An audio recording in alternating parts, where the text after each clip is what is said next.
Assalamualaikum warahmatullahi wabarakatuh. Sahabat sekalian, bertemu kembali dengan saya, Dr. Yan. Banyak video saya rekam terkait dengan ASMI. Tanya Dr. Yan. Nah, kita kembali ada satu treatment story. Treatment story ini saya share tentunya dengan tujuan untuk pembelajaran edukasi dan nama pasien atau yang konsultasi tentunya kita samarkan. Sahabat sekalian, saya mencatatkan dua nona karena memang belum menikah yang konsultasi dengan saya. Yang pertama adalah seorang nona di antar temannya, kelihatannya juga sama-sama belum menikah. Usianya sekitar 25 tahun karena sahabat kita hari itu sedang ambil S2 dan kebetulan S2-nya di Australia. Pasien ini datang dengan menyampaikan, "Dok, saya ingin vaksin." Dan kita sudah tahu bahwa vaksinnya adalah vaksin HPV, vaksin pencegah kanker mulut rahim.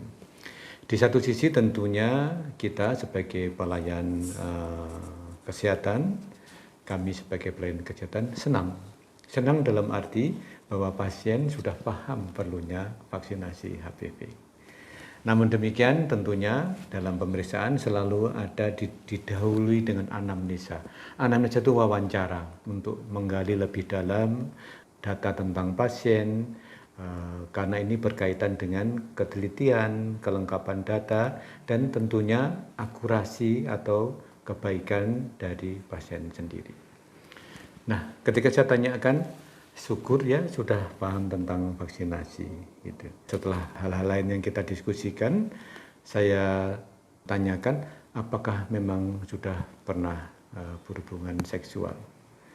Dan nona ini menjawab, "Ya dok, saya nona tapi saya aktif secara seksual."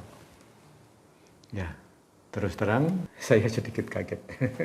Ya mungkin ada satu hal yang menurut saya mungkin di luar yang saya yang lazim, bahwa aktivitas seksual pada seorang wanita tentunya adalah ketika sudah berkeluarga.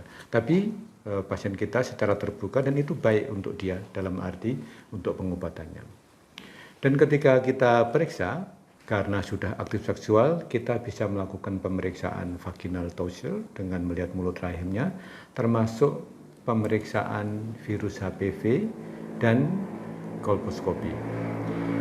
Dan hasil pemeriksaannya ternyata masih baik. Artinya mulut rahimnya masih sehat dan virus HPV-nya tidak ditemukan. Sehingga pada pasien ini bisa langsung dilakukan vaksin HPV. Nah, yang kedua adalah sama seorang nona, usianya lebih muda, baru 21 tahun, karena masih S1. S1-nya di teknik, dan dia sama, tapi keluhannya keputihan. "Dok, saya keluhan keputihan sudah lama, dan kadang-kadang keputihannya bercampur bercak darah." Dari nurse yang mendampingi saya sudah melakukan anamnesa terbatas dan sudah membawa inform consent pemeriksaan bahwa pasien ini setuju untuk dilakukan pemeriksaan dalam, artinya memeriksa lewat vagina. Kemudian saya lengkapi anamnesa lebih jauh terkait dengan kontak seksual. Dengan anamnesa ini diharapkan kita lebih tahu faktor risikonya seperti apa, seberat apa, dan bagaimana nanti manajemennya. Ketika kita berdiskusi, disampaikan oleh pasien ini bahwa memang sudah aktif seksual. Jadi sudah berhubungan dan ternyata pasangannya tidak satu orang. Dia pernah berhubungan seksual lebih dari 5 pasangan, 5 laki-laki. Sehingga kita lihat bahwa memang faktor risiko itu lebih tinggi. Saya pribadi pada pasien yang sudah mempunyai pasangan, sudah beristri atau bersuami, mengelompokkan pasangan tersebut pada high risk couple dan normal risk couple. Artinya pasangan yang tidak berisiko atau berisiko normal-normal aja, ada pasangan yang risiko tinggi terhadap infeksi HPV seksual, infeksi penyakit menular seksual maupun penyebab kanker serviks. Misalnya pasangan yang risiko tinggi, dia keputihan berulang, pernah sakit sifilis, pernah gonorrea dan sebagainya, maka kita harus hati-hati. Nah, pada pasien yang kedua yang mempunyai pasangan lebih dari 5 tadi, ketika kita lakukan pemeriksaan, ternyata memang mulut rahimnya ada radang yang berat, kronis, dan dengan pemeriksaan lanjutan dengan kolposkopi memang ada lesi prakanker. Nanti silahkan klik apa itu lesi prakanker, yaitu lesi sebelum terjadinya kanker. Jadi ada mulut rahim yang normal, ada yang prakanker, ada yang kanker. Ini yang masih prakanker. Sehingga harus dilakukan tindakan, karena lesi prakankernya cukup berat, pilihan pengobatan yang baik adalah dilakukan konisasi. Mulut rahimnya dipotong sebagian, tapi tentunya nanti masih bisa hamil biasa, melahirkan biasa. Pilihan lainnya kalau lesi prakanker itu lebih ringan, bisa dilakukan krioterapi maupun dengan elektrokauter. Nah,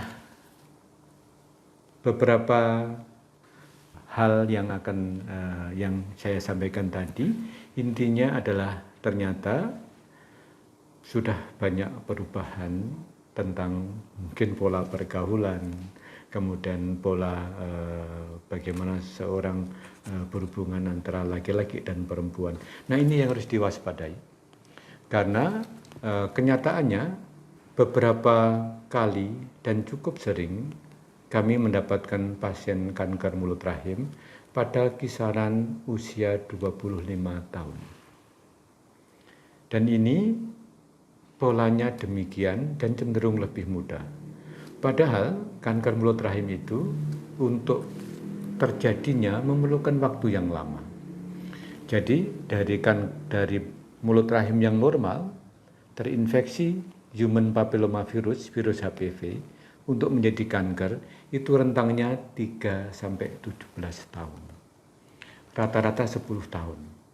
Jadi kalau misalnya 25 tahun sudah menderita kanker serviks, maka bisa saja berhubungannya pada usia 15 tahun. Dan itu kan pada kisaran kelas 3 SMP atau kelas 1 SMA. Nah, ini yang harus diwaspadai. Jadi saya sengaja share ini kepada sejawat sekalian, bagaimana kita mungkin memberikan perhatian lebih pada putri-putri kita, pada putra-putra kita, karena pola demikian itu kenyataannya end result-nya, hasilnya itu ketemu dengan kami. Jadi memang ada yang demikian. Dan kalau yang saya amati, karena kadang-kadang pasien itu menjadi pasien yang lama, setelah berobat, nanti kebetulan ada yang menikah, tetap periksa dan sebagainya. Beberapa pasien yang mempunyai riwayat hubungan seksual pranikah, sudah terjadi perubahan di mulut rahimnya, ada infeksi dan sebagainya, selalu ada pernik-pernik masalah di kemudian hari. Apakah misalnya terganggu kesuburannya, kemudian ada masalah hubungan personal dengan suaminya dan sebagainya.